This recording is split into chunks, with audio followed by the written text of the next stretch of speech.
As an international student, you cannot open a bank account in UK from your country, but do some research before you come into UK. Research on bank rates, on insurance, on other fees you might encounter, on overdraft fees. That's really important. So before you come here, just do a lot of research on various bank accounts. In the Welcome Week, you've got all these bank representatives coming on campus, and the fun part is that we have 2 banks on campus already. We have HSBC and we have NatWest.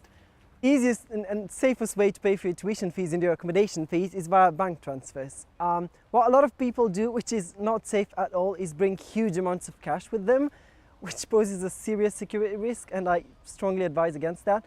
I advise you to bring money to last you about a week or so, and then open a bank account and transfer your money over.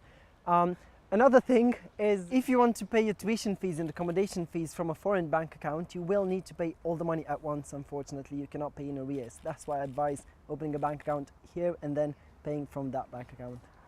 Walking around with huge amounts of money is not the safest thing to do.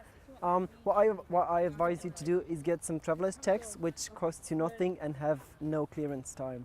When you arrive, the Welcome program will give you tips about local supermarkets and shopping brands. Our shopping city, Salford Shopping Centre, is 10 minutes away, and it has things like Tesco, Iceland, and all the things you'll need to buy your groceries and basic stuff. Coming to university is a big financial commitment, and managing your money carefully is important. I'm an international student, and I'm not entitled to a maintenance grant, so budgeting is really serious.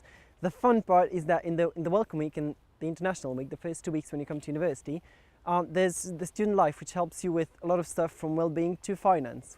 There's no weather like the British weather. In fact, it's all that we British talk about. Each morning, the weather's aired on local news and radio, giving you an idea of what to expect.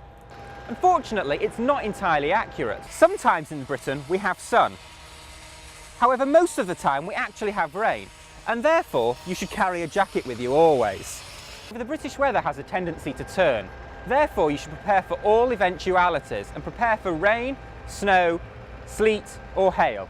So what you have to do, always know that you've got someone to give you helpful and friendly advice on how to manage all your things, starting from paying for accommodation, going out. But don't despair, because Student Life are here to help.